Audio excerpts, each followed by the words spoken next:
এত টাকা খরচ করে মিলাদ দেয়, বাড়ি বেশি নেই এসে টাকা নিয়ে বসে গল্প করলে তো লাভ হয়ে যায়। কিন্তু কুটুমেই আছে, বাড়িতে বলেই এসে মিলাদে যাচ্ছে, জামার বাড়ি বেড বাড়ি মিলাদ খানা বাদ দেয়, ও বাড়ির ভিতরে বসে বিনি ওই পাশের কাছে বসে বসে গল্প করছে। গল্প গুজব না করে মহাপুরে চলেছে মতো যারা কুটুমেই এসো ভালো মুখী বলছি মহাপুরে মিলাদ দেয়, বাড়ির বীর সঙ্গে গল্প কাটবা, সবাই চলে আসেন। এত সুন্দর একটা পরিবেশ, এটা পবিত্র সাবানের খাত, সবাই এসে বসে। আলহামদুলিল্লাহ নাহমাদুহু ওয়া নাস্তাঈনুহু ওয়া নাস্তাগফিরুহু ওয়া নু'মিনু বিহি ওয়া নাতাওয়াক্কালু আলাইহি ওয়া নাউযু বিল্লাহি মিন শুরুরি আনফুসিনা ওয়া মিন সাইয়্যাতি আ'মালিনা। من يهده الله فلا مضل له ومن يضلله فلا هادي له ونشهد أن لا إله إلا الله وحده لا شريك له ونشهد أن سيدنا ونبينا وحبيبنا ومولانا محمدا عبده ورسوله. أعوذ بالله من الشيطان الرجيم. إن الله وملائكته يصلون على النبي يا أيها الذين آمنوا صلوا عليه وسلموا تسليما.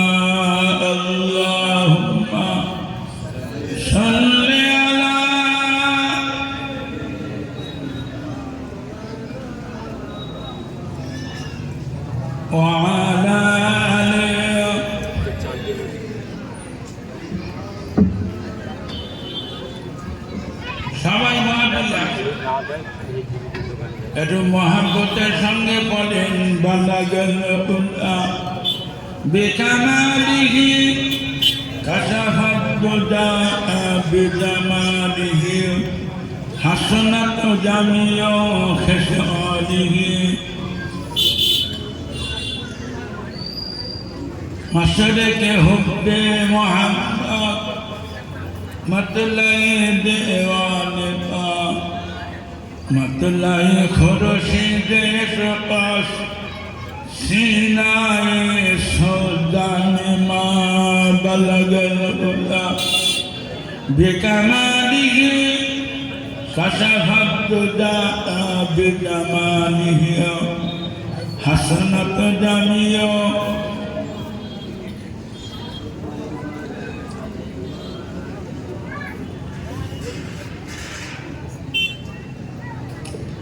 सूरत यूसुफ गजाली हिकमत लुकमान करिए कुरान बानी ऐ दिल शाद माने मा बलगल उता बेकमालिही कशफत दुजा बिजमालिही हसनत जमिया।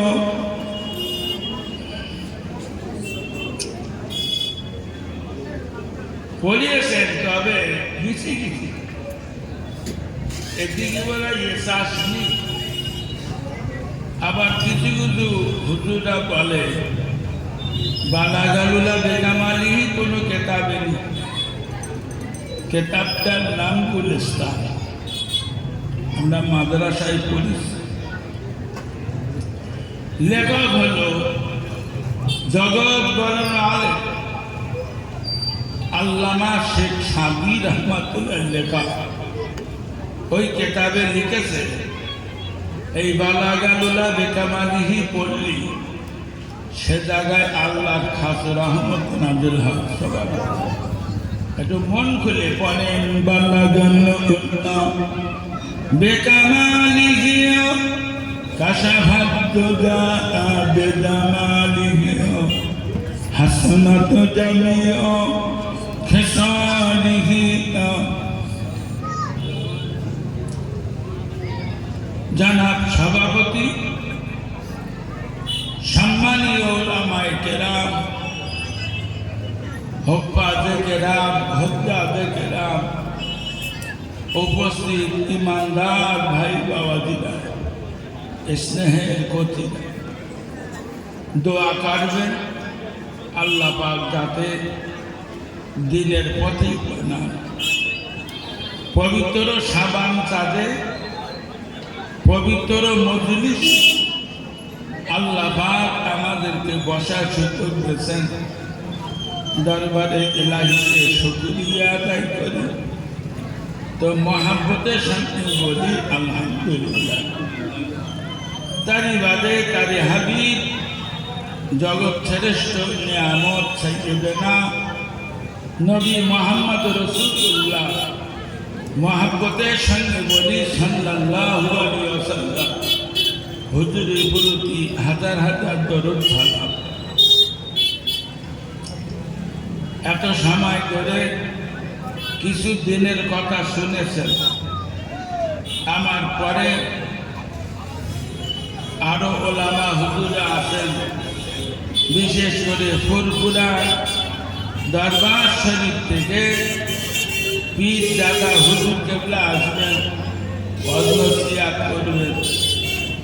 আমি আপনাদের একেবারেই নগণ্য খাদেম, কিছু সময়ের জন্য কিছু কথা বলার আশানে বসেছি, বাকি আল্লাহ তাআলার মোবারক। কোরআনে আল্লাহ একাধিক জায়গায় জানিয়েছেন কুল্লু নাফসিন যায়কাতুল মউত, প্রত্যেকের মৃত্যুর আশ্বাস গ্রহণ করছে। আমরা সব মরে যাব বল, ঠিক বলতে না বেঠিক বলতে? এটি জান কবজ করতে আছে কোন ফেরেশতা? এটি কেডা? হযরত আজরাইল আলাইহিস সালাম। প্রত্যেক দিন বলো মিলাদ,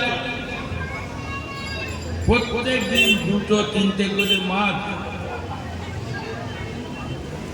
তো যেয়ে শুধু দেখছি দোকান আর দোকান, আর যুবক আর যুবকের হুড়ু। আমি 50 বছর ধরে মিলাদ করছি। আগে যখন মিলাদ করতাম তখন কারেন্ট জন্মায়নি, বল হেড কেন্দ্রে মিলাদ করেছি, হেড। তারপর হেসাকের মিলাদ করেছি, এখন সব কারেন্টের মিলাদ। এই কারেন্টের মিলাদে সব হয় কতটা আমি জানি, তবে গুনাহ হয় বেশি। কারণ যুবক যুবতীরা সব দোকানে হুড়ুহুড়ি পারবে। ইমাম সাহেবের ছেলে আর আমার মেয়ে দুজন দোকানে গেছে, একটা পাপড় কিনেস, এক কাউন মেতে ও এক কাউন মেতে। তাই কতক্ষণ তাহলে সে তো ঘুরি। এইবার আমার মেয়ে ইমাম সাহেবের ছেলে মুখি কাউন মেতে, ইমাম সাহেবের ছেলে আমার মেয়ে মুখি কাউন মেতে। জমে গেছে ভালো, সাই থেকে ব্যবিচার করে বাড়ি যাচ্ছে। অনেক জায়গায় মিলাদে ব্যবিচার হয়, হয়তো এ জায়গার ছেলে মেয়েগুলো ফেরেস্তা মতো, এখানে ওটাও হয় না, তবে বহু জায়গায় হত্যা মতো মাল ধরা হয়ে গেছে। মেয়েদের বলবো পর্দায় বসে আমার ওয়াজ শোনো, তোমার কবরে রহমত নাযিল হবে। ছেলেদের বলছি, মেয়েদের পেছনে পেছনে তুমি যদি ঘোরো আর এই অবস্থায় তোমার যদি মরণ হয়, তোমার কবরে মিনিটই না, সেকেন্ডে সেকেন্ডে বাস করবে, কোনো সন্দেহ। মেয়েদের বলছি, পর্দার ভিতরে বসে আমার ওয়াজ শোনো, তোমার কবরে রহমত নাজেল হবে। আমার এই ওয়াজ কেউ যদি একবার হুড়ো মেরে কবরে রাখতে পারে, তার কবরে সেকেন্ডে সেকেন্ডে বাস করে। বসে যাও, তোমার লাভ হবে। হযরত আজরাইল এই গ্রাম না বল, সারা দুনিয়ায় ওর দায়িত্ব বেড়ে গেছে জান কবজ করা। আজরাইল আলাইহিস সালামের এই দায়িত্ব আল্লাহ বেড়ে গেছে। বাপ ছিল ভাই, দেখেছি বাপের, দেখেছি বাপের জন দেখেছি, বিরুদ্ধ হয়ে গেছে দেখেছি, বাপের বলো কবর দিছি। মা দেখেছি, মা জন ছিল, শেষে লাঠি নিয়ে হেঁটত, মারের কবর দিত। বাপের যত ভাই বোন সব কবর দেওয়া হয়েছে, মার যত ভাই বোন সব কবর দেওয়া হয়েছে।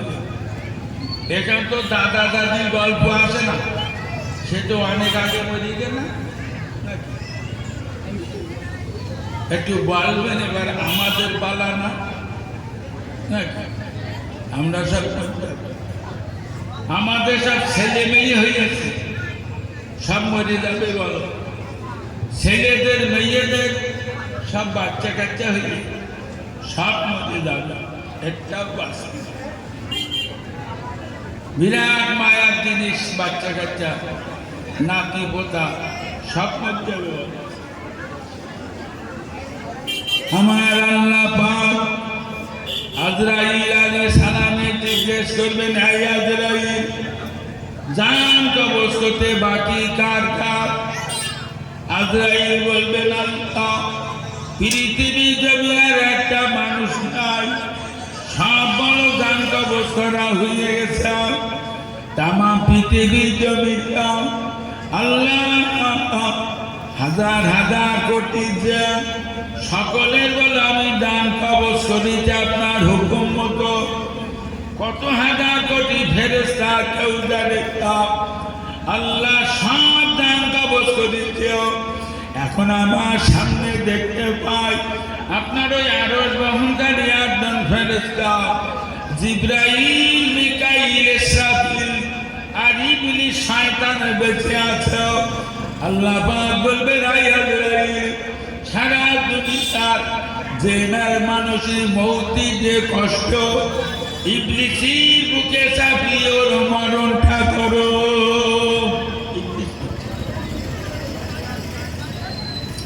এরপরে আমার আল্লাহ পাক বলবেন, ফেরেশতা আজরাইল, আমার আরশ বহনকারী একজন ফেরেশতার জান কবজ করো। আজরাইল, এবার জিবরাইলের জানটা কবজ করো। সবচেয়ে বড় ফেরেশতা চারজন, জিবরাইল, মিকাইল, ইসরাফিল, আজরাইল। এরা চারজন কত বড় জানেন? একটা ফেরেশতার মাথায় 7টা সমুদ্রের পানি যদি ঢেলে দেওয়া হয়, পানি সব ফুরিয়ে যাবে, ওর দেহ ভিজে এক ফোঁটা পানি মাটিতে পড়বে না। কতটা লম্বা মোটা হবে বলে মনে হয়? আমার মাথায় এক বর্দা পানি ঢেলে দিলি, জামা কাপড় ভিজে, তবু কিছু পানি মাটিতে পড়বে। ও ছেলেরা মেয়েরা, জিবরাইল বা মিকাইলের মাথায় যদি 7টা সমুদ্রের পানি ঢেলে দেওয়া হয়, না না না, সারা দুনিয়ার পানি ফুরিয়ে যাবে। মিকাইল দেহ দিকে এক ফোঁটা পানি মাটিতে পড়বে না।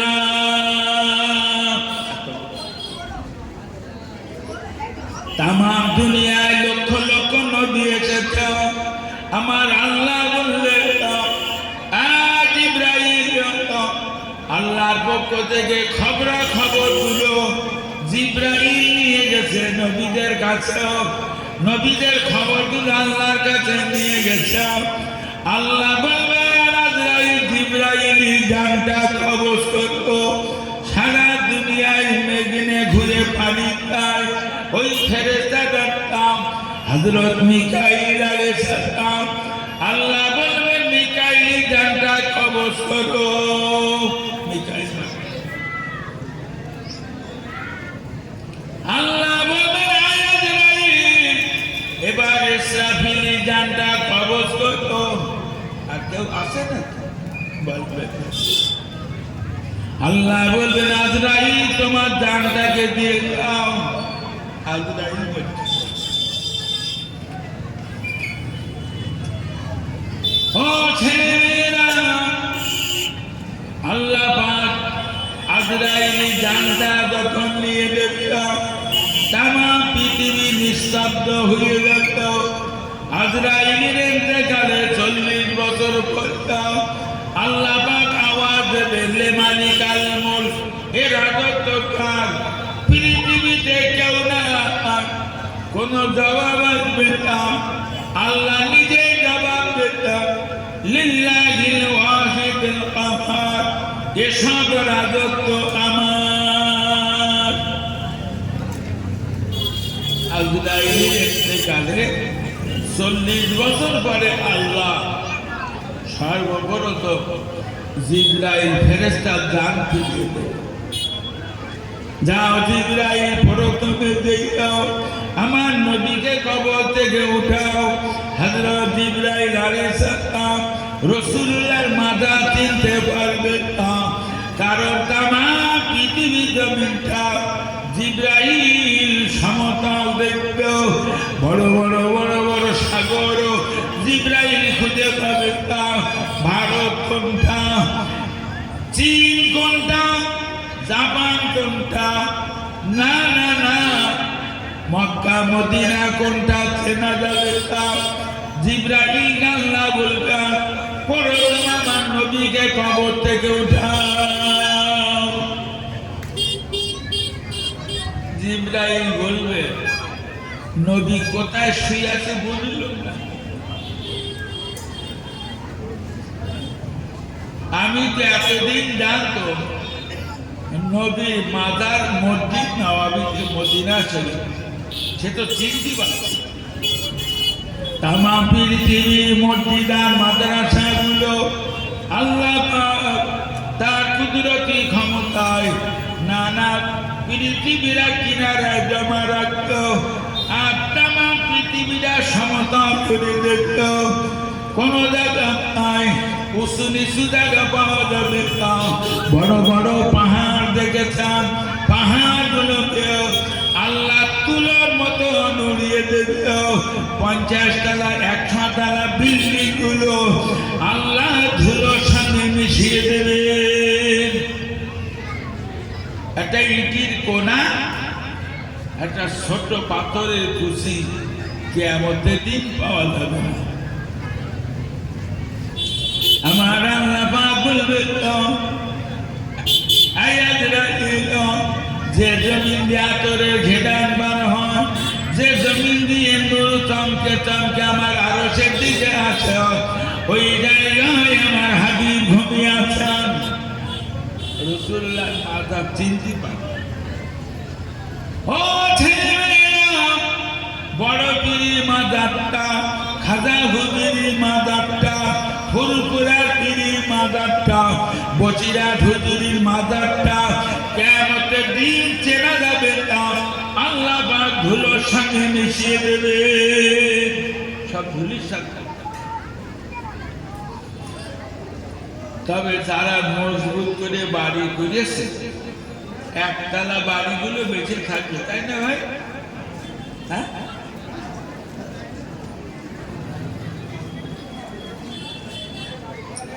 পাথর দিয়ে যে বাড়িগুলো সাজিয়েছে ওই বাড়িগুলো থাকবে কিচ্ছু পাওয়া যায় জিবরাইল নবীর মাজারে যে সালাম দিতেন সালাম আলাইকা ইয়া রাসূলুল্লাহ ইয়া রাহমাতাল লিল আলামিন ইয়া সাইয়্যিদুল মুরসালিন ইয়া খাতামান নবিয়্যিন আব্দুল্লাহ বেটা মুহাম্মদ আমিনা কলিজা তোগা মুহাম্মদ কবর পড়ে উঠুন নবী কবর পড়ে বার হবে জিবরাইল हैरान হয়ে ফিরে যাবে আল্লাহ আপনার নবীকে এই সব লকব দিয়ে ডেকেছে ওঠে তাই আল্লাহ পাক বলবে নো জিবরাইল আমার হাবিব ওই লকবগুলো নেবে আমার হাবিবের মাজারে গিয়ে তুমি আওয়াজ দাও ইয়া শাফিয়াল মুযনাবিন জিবরাইল নবীর মাজারে দিয়ে আওয়াজ দেবে আসসালাতু সালামু আলাইকা ইয়া শাফিয়াল মুযনাবিন রাসূলুল্লাহ কবর খুলে বার হবে আল্লাহ পাক বলবে জিবরাইল আমার নবীর বাল্য বলতো আমার নবীর যৌবনে বলতো আমার নবীর হিজরতের বলতো আমার নবীর জিহাদের বলতো আমার নবীর সুখের বলতো আমার নবীর কবরের বন্ধুকেও কবর থেকে উঠায় আমার নবীর কিয়ামতের বন্ধু বানিয়ে দাও হযরত আবু বকরকে উঠাবে আর কোন নবী না এরপরে আল্লাহ ইসরাফিল আলাইহিস সালামের জান ফিরিয়ে দেবেন উনি আল্লাহর হুকুম মতো সিংহায় ফুঁক দেবেন তামাম নবীরা ওলিরা পীরিরা হাজি গাজী নামাজি মুসল্লি সব কবর বলে বার হবে আবার সিংহায় ফুঁক দেবেন তামাম পাপীরা মহাপাপীরা সব কবর বলে বার হবে প্রত্যেকটা নারী পুরুষ ন্যাংট হয়ে কিয়ামতের মাঠে কত নামি দামি কোম্পানি জামা কাপড় ব্যবহার করছে ন্যাংট হয়ে উঠবে কিয়ামতের দিন দুটো মানুষের কাপড় পরানো হবে আমার নবী মুহাম্মদ রাসূলুল্লাহ আর নবী ইব্রাহিম আলাইহিস সালাম আর কারণ এই দুজনকে কাপড় পরানো আম্মা জান আয়েশা সিদ্দিকা বলিয়া রাসূলুল্লাহ হুজুর কি ওয়াজ করেছেন ওগো নবী কি শরমের কথা বলতেন কিয়ামতের দিন কেমনে ন্যাংট হয়ে দাঁড়িয়ে থাকতো আল্লাহ নবী বলতেন ও বিবি কিয়ামতটা এত কঠিন কোন মানুষের দিকে তাকানোর মতন সময় পাবে না এত কঠিন এক্ষুনি আমরা যে সূর্যটাকে দেখতে পাই বিজ্ঞান বলছে সূর্য আছে 15,000 কোটি কিলোমিটার কত যাবে মানে এইখান থেকে মক্কা মাত্র 6,000 কিলোমিটার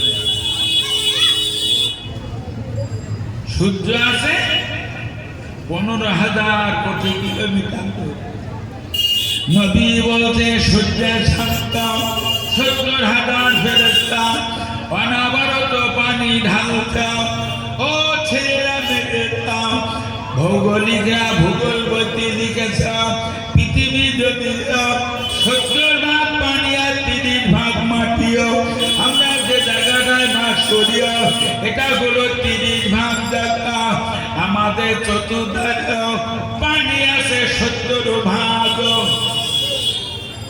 এটা রানীহাটি এখানকার ম্যাপ আছে জানে ম্যাপ বুঝতে আমি ম্যাপ পশ্চিমবঙ্গের ম্যাপ আছে ভারতবর্ষের ম্যাপ আছে পৃথিবীর ম্যাপ আছে শিক্ষিত লোকেরা এই ম্যাপ পড়ে দেখে বোঝে কোন দেশ কোন জায়গা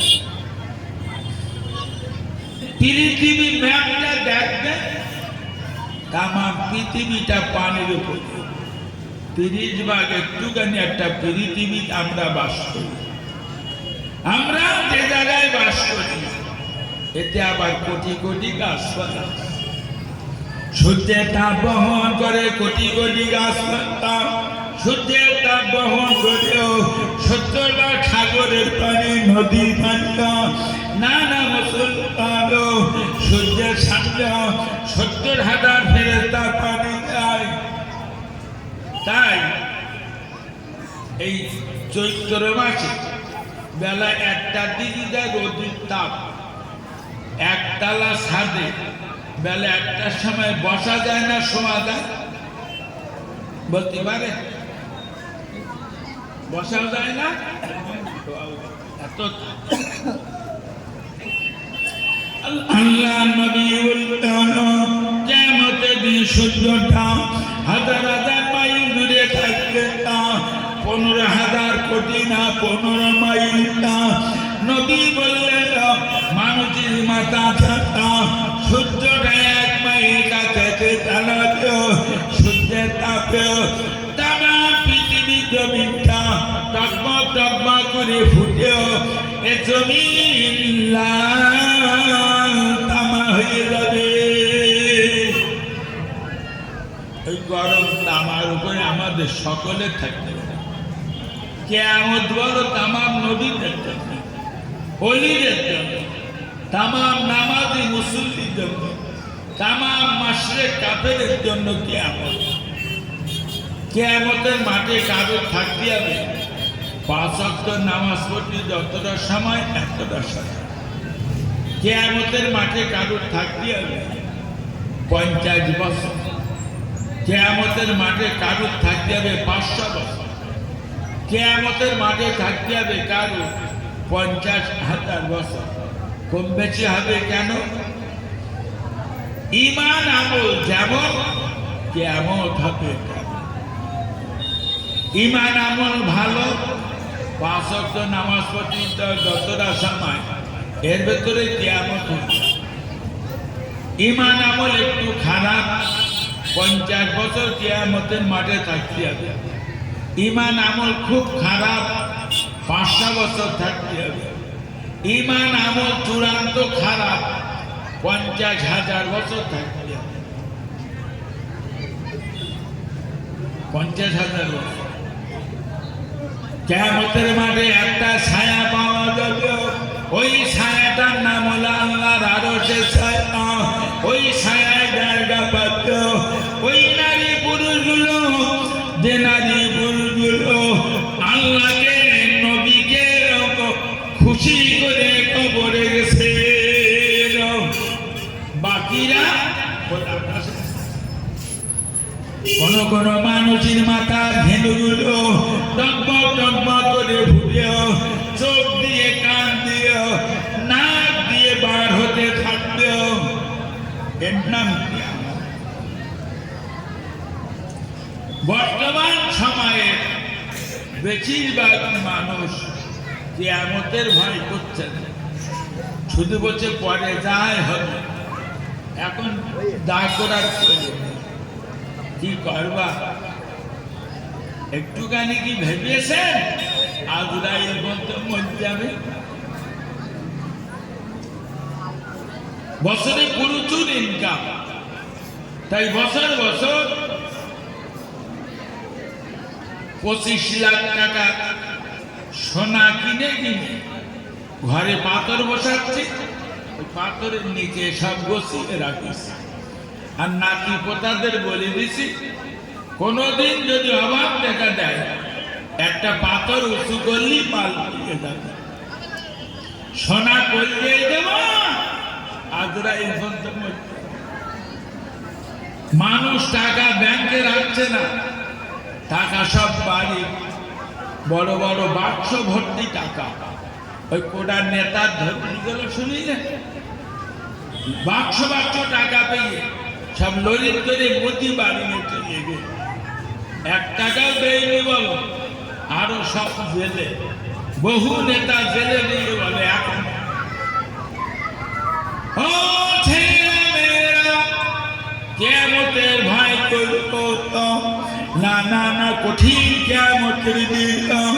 আল্লাহ পাক গরম মেজাজের সঙ্গে একটা কথা বারবার বলবেন, পামতাজুল ইয়াউমা আইয়ুহাল মুজরিমুন মুজরিকুন আল্লাহ বারবার আওয়াজ করো আমতাজুল ইয়াউমা আইয়ুহাল মুজরিকুন ওগো আমার পাপিষ্ঠ বান্দা বান্দীরা তোমরা আলাদা হয়ে যাও পীড়িতা হয়ে যাও আমার নিষ্পাপীদের দল থেকে দূর হয়ে যাও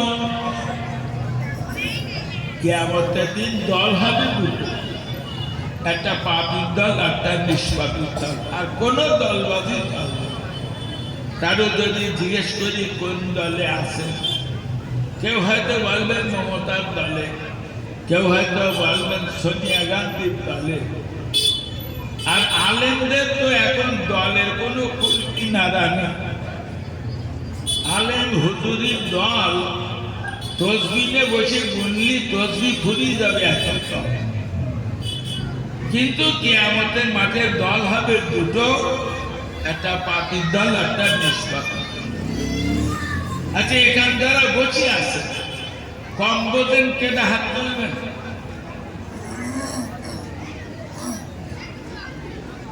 ছটা 10 টাকার নোট আর দুটো 5 টাকার কয়েন 100 টাকা বলে মেনে নেবে একজন আছে ভাই হ্যাঁ বলছি এখানে একজন আছে আমরা যেসব মেয়ে ছেলেদের সংসার করছি ওরা মানবে বলে মনে হয়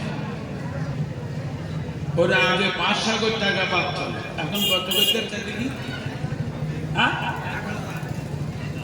এরপরে আরো টাকা বাড়াবে বলতে টিপ দে 1000 টাকা গুণ এনেছে ছোটা 10 টাকা নয় আর দুটো 5 টাকা কয়েন 100 টাকা হয় নাকি হুজুর তাহলে সবাই বোঝে কোনো হুজুরি জিজ্ঞেস করতে হবে নিজের বেরেনে জিজ্ঞেস করে আমি কোন দলের লোক হুজুরা কি জানে হুজুরা জানে খালি কোরআন হাদিস হুজুরা জানে খালি দশিয়াত আমি এই পর্যন্ত 5 লক্ষ কালেমা পড়ে রেখেছি 5 লক্ষ তাওবা পড়ে রেখেছি এ খবর কোনো হুজুর দেন না বল আমি এই পর্যন্ত কয়েকশো লোকের গোষ্ঠীকে ব্যভিচার করি কোনো হুজুর বলতে পারে না আমি কত পেটি মদ খেয়েছি এটা কোনো হুজুর দাম না শুধু আমি জানি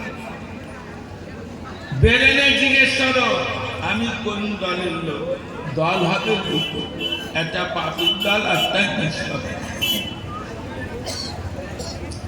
ও ছেলেমেয়েরা ওই সময় আমার আল্লাহ পাক বলবেন না না না আমার বান্দা বান্দীরা এক পা উঠাবে আমার 5টা প্রশ্নের জবাব না দেও 1 নম্বর প্রশ্ন করে দাও প্রত্যেকটা মানুষের হায়াতের জিন্দেগির ইতিহাসটা বলো কোন মানুষ 80 বছর হায়াত পায় কোন মানুষ 40 বছর হায়াত পায় কোন মানুষ 70 বছর হায়াত পায় কোন মানুষ 30 বছর হায়াত পায় আল্লাহ পাক প্রত্যেকটা মানুষের হায়াতের জিন্দেগির ইতিহাসটা জিজ্ঞাসা করত একদল মানুষকে দাঁড়াতো ইয়া রাব্বাল আলামিন 80 বছর হায়াত পেয়েছিলাম শুধু মসজিদে জামাতে নামাজ পড়ে পড়ে জীবন শেষ করিলাম একদল লোক উঠে বলবে আল্লাহ 75 বছর হায়াত পেয়েছিলাম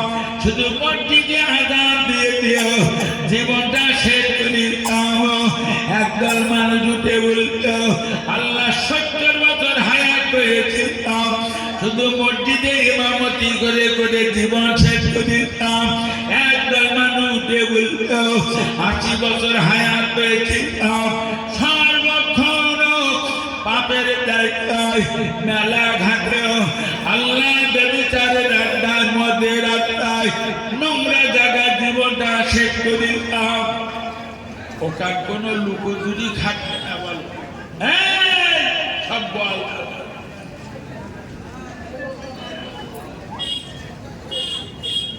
মহান আল্লাহ 2 নম্বর প্রশ্ন করবে তো বান্দা জবাব দাও আমি তোমার যৌবন বয়স দিলাম যৌবন বয়সটা কি হারাতে কাটিয়েছ 25-30 বছর বয়সটাকে আমরা যৌবন বয়স বলি এই যৌবন বয়সের হিসেব দিতে হবে প্রত্যেকে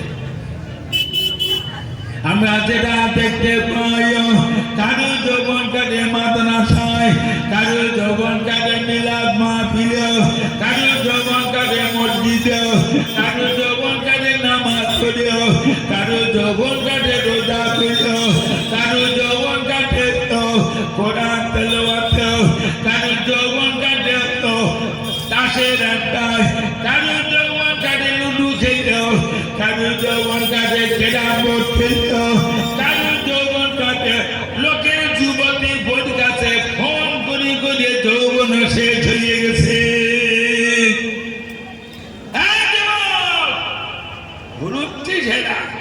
তোর কবরে তো জাহান্নামের আগুন দিয়ে হুকবে, এ হুশ আছে?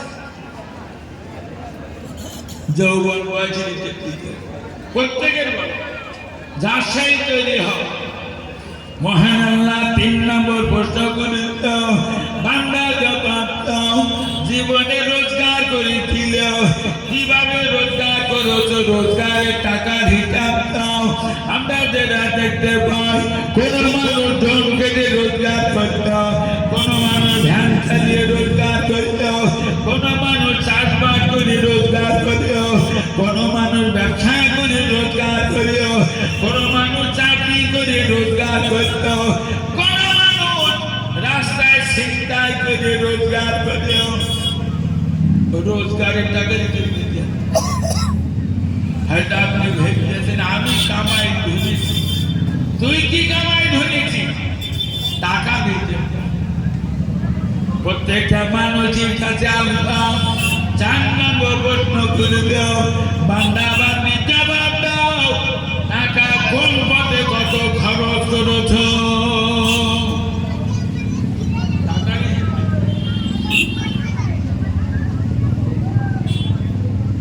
এদিকে কন্ট্রোল দেয়,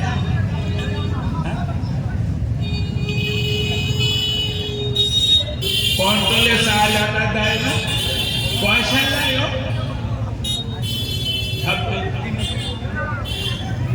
এদিকে লোক বলবেন আমাদের দিকে সেই আয়লা হয়ে গেল, নদী ছাপিয়ে পানি বলে সব ঘর বাড়ি ভেঙে গেল। নেতারা তার বহু লোকের নাম বেড়ে গেছে, সে এখনো পর্যন্ত তারা সব আয়লা